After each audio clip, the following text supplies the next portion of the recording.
Buenas tardes, el día de hoy vamos a ver a un par craneal. Pero primeramente vamos a mencionar que hay un total de 12 pares de nervios, los llamados pares craneales, cuyo recorrido va directamente desde el encéfalo hacia diversos puntos de la cabeza, el cuello y el tronco. Algunos de estos nervios están relacionados con las funciones sensoriales, es decir, con los sentidos, como la vista, el oído y el gusto, mientras que otros de ellos tienen como función el control de los músculos de la cara o la regulación de ciertas glándulas. Los pares de los nervios craneales se distinguen mediante nombres y números, siguiendo su orden de localización desde la zona frontal del encéfalo hacia la parte posterior del mismo. En este video vamos a hablar del nervio vestíbulo coclear, que es el octavo par craneal, o también denominado nervio auditivo. Vamos a ver que este nervio es un nervio sensitivo, más específicamente un nervio aferente somático especial. Vamos a ver que tiene una principal función, que es transmitir la información sobre la audición y el equilibrio desde el oído interno hacia el tronco encefálico. Logra esta función a través de dos componentes, que son el nervio vestibular y el nervio coclear. Ahora vamos a ver unas características. Primeramente, que es un nervio doble. Como ya mencionamos, que está compuesto por dos nervios, que es el nervio vestibular y el nervio coclear. Vamos a ver que es un nervio aferente de tipo sensorial de origen productivo. Y también vamos a ver que posee una compleja integración en el sistema nervioso central. El par craneal 8 o nervio vestíbulo coclear tiene dos funciones, las cuales son la función vestibular, que detecta la posición de la cabeza en relación al eje mayor del cuerpo. Esta información llega a los receptores que se encuentran en el utrículo y sáculo. De ahí sale el nervio que se une a los núcleos vestibulares y luego la información se comparte al cerebelo y a los pares craneales 3, 4 y 6.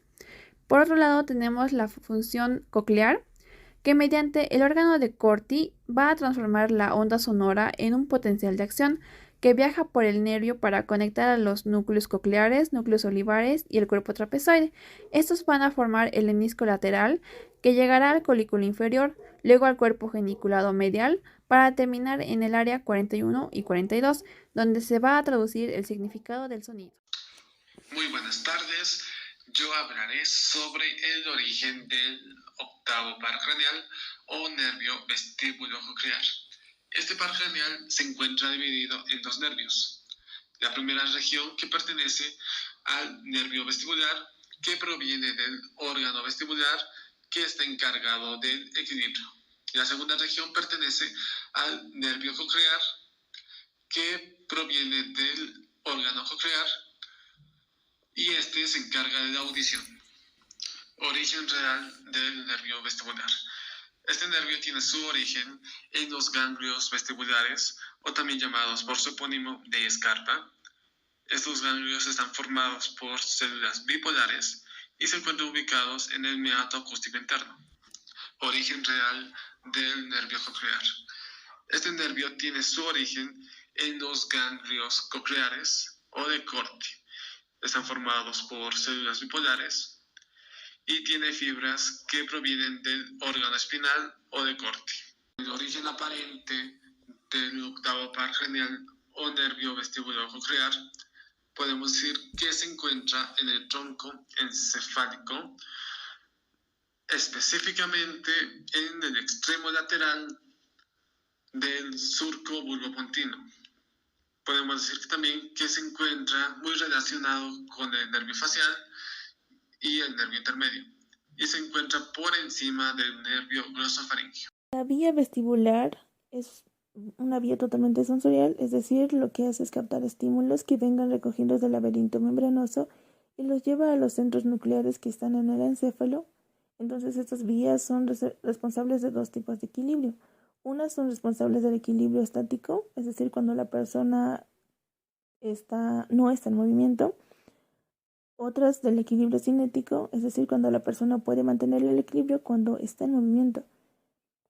Estas estructuras, las estructuras que vengan de las crestas ampulares son las encargadas del equilibrio cinético, mientras que las estructuras que vamos a ver más centrales son el sáculo y el utrículo.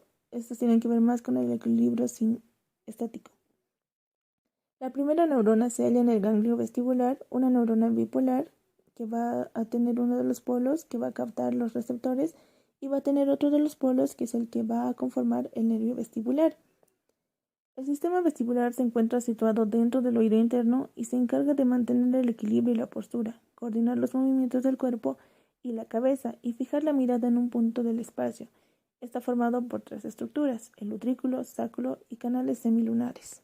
Los receptores reciben una doble información de posición estática y de movimiento de cabeza. Gracias a esta información regulamos los movimientos seculares y el equilibrio. A nivel del utrículo y el sáculo encontramos un dispositivo que constituye la mácula utricular y la mácula sacular. Ambas están constituidas por células receptoras, los cilios que están envueltos por membrana otolítica y sobre esta membrana los otolitos que son partículas constituidas por sales de calcio. En relación con los canales semicirculares encontramos otro dispositivo que es la cresta ampular, que se localiza en la ampolla de los canales semicirculares en una zona ensanchada. Está formada por células ciliadas y los cilios están envueltos en la cúpula. Para que se produzca la activación de este dispositivo debemos girar la cabeza y cuando esto ocurre se pone en movimiento la endolinfa y dependiendo del movimiento de giro que se realice, la endolinfa chocará contra las crestas ampulares y las desplazará en uno u otro sentido. Los canales semicirculares están dispuestos en diferente orientación para captar los movimientos de giro. Surgen del utrículo, el cual está conectado por sus 2 extremos. En uno de los extremos encontramos la ampolla, una zona ensanchada y en cuyo interior está la cresta ampular. El otro extremo es más estrecho. Tenemos lo que es el canal semicircular lateral, el canal semicircular anterior y posterior, y los canales semicirculares anterior y posterior tienen cada uno en su extremo la ampolla y el otro extremo por el cual se unen para la conexión en conjunto con el utrículo. Los 3 canales semicirculares actúan en conjunto con los del otro oído y para ello la disposición de los canales anteriores y posteriores están conjugadas y se estimulan también conjugadas. Los núcleos vestibulares. Los núcleos vestibulares son 4, que son el núcleo vestibular superior, medial, lateral, inferior. Los núcleos medial y superior reciben información de los conductos semicirculares y proyectan a los núcleos de los nervios que inervan a los músculos extraoculares. El núcleo lateral recibe información de los utrículos y se proyecta a las motoneuronas de la médula espinal. Y el núcleo inferior recibe información de los utrículos, el sáculo y los conductos semilunares. Tenemos las vías vestibulares periféricas y centrales. Las periféricas, que son las dendritas del utrículo, sáculo y canales semicirculares, pertenecen a las neuronas del ganglio vestibular o de Scarpa. Estas dendritas son el comienzo de las vías vestibulares periféricas que continúan por el conducto auditivo interno. En el interior de este conducto está el ganglio vestibular y el nervio vestibular del octavo par craneal. Las vías vestibulares centrales, que son el nervio va en busca del sistema nervioso central y para ello se introduce por el tronco del encéfalo y se dirige al núcleo vestibulares donde se originan los tractos vestibuloespinales. Desde el núcleo vestibular hay fibras que se dirigen al fascículo longitudinal medial que llega a los núcleos motores oculares. Desde el núcleo vestibular llega información a la formación reticular y también tenemos el reflejo vestibular ocular, que son los núcleos motores oculares que provocan movimientos oculares en función de la información que les llega. El reflejo vestibulo-ocular nos permite mantener la vista fija en un objeto independientemente de que este objeto esté en movimiento. Los ojos tendrían que mantenerse en sentido contrario al que se mueve el objeto. También tenemos los núcleos, las conexiones nucleares que pueden ser con el cerebelo o con la médula espinal. Con el cerebelo, desde los núcleos superior, inferior y medial, por medio de las fibras vestibulo-cerebelosas que entran en el cerebelo a través del pedúnculo cerebeloso inferior y se dirigen hacia el arquicerebelo, que es la parte de azul en la imagen, con la médula espinal, que se presentan por dos vías de conexión, que es un tracto vestíbulo espinal o vestíbulo espinal lateral, que se origina en el núcleo lateral, y otra que es el fascículo longitudinal medial o tracto vestíbulo espinal medial, que se origina en el núcleo medial. También puede haber conexiones nucleares con el tronco cerebral desde los núcleos superior, inferior y medio a través de componentes ascendentes del fascículo longitudinal medial. La función de esta conexión es la de regular los movimientos oculares conjugados para coordinar con los movimientos de la cabeza y fijar la mirada. El nervio coclear penetra al tronco encefálico en el ángulo ponto cerebeloso lateral del séptimo par y separado de él por el nervio vestibular. Una vez en el puente, un grupo de fibras entran al núcleo coclear posterior y otro al núcleo coclear anterior, ubicados en la superficie del pedúnculo cerebeloso inferior. Las neuronas de los núcleos cocleares hacen sinapsis con los núcleos posterior del cuerpo trapezoide y núcleo olivar. Algunos de estos axones en su trayecto ascendente sinaptan con pequeños grupos neuronales que se conocen como el núcleo del hemisco lateral. En el mesencéfalo, el hemisco lateral termina en los tubérculos cuadrigéminos inferiores y en el cuerpo geniculado medial. Finalmente, allí ascienden por la radiación acústica de la cápsula interna hasta hacer sinapsis con la corteza auditiva primaria. En el nervio coclear, las fibras de origen se encuentran en los ganglios cocleares ubicados en el conducto espiral. Los receptores están en el caracol, formando el órgano de Corti, que envía la información mediante el ganglio espiral. Las fibras del ganglio espiral se dirigen al ángulo ponto cerebeloso y llegan a los núcleos coclear dorsal y ventral. Su trayecto de la porción coclear se transmite en las células sensoriales en el ganglio espiral, que están en la base de la lámina espiral de la cóclea. Las vías cocleares. El nervio coclear, que es la raíz externa del nervio auditivo, está constituido por las prolongaciones centrales de las células del ganglio de Corti, cuyas dendritas recogen las impresiones del caracol membranoso del oído interno. En compañía de la rama vestibular, llegan al bulbo. En la proximidad de este se separan de la raíz vestibular y llegan por un trayecto oblicuo hacia afuera y atrás, a la parte superexterna del cuerpo restriforme, al que parecen rodear para continuarse por las estrías acústicas. En realidad, esta raíz coclear termina en una masa de sustancia gris que, aun siendo enteramente superficial, forma cuerpos con el neuroeje. El órgano espiral de Corti es el órgano receptor. Está constituido por las células de Corti, que son las encargadas de percibir a través de sus esterocilios las vibraciones generadas por las diferencias de presión entre las rampas vestibular y timpánica. Estas vibraciones se transforman en impulsos eléctricos que se transmiten a la neurona bipolar. Ahora, la neurona periférica se localiza en el oído interno y su cuerpo celular está ubicado en el ganglio espiral de la cóclea. Sus fibras forman el nervio coclear y sus axones terminan en los núcleos cocleares. Los núcleos cocleares, si provienen del núcleo coclear dorsal, rodean el cuerpo restriforme, pedúnculo cerebeloso inferior, por su cara posterior y llegando al plano mediano forman las estrías medulares, dorsal e intermedia, en el piso del cuarto ventrículo. Estas se reúnen en el núcleo olivar superior, homolateral o contralateral.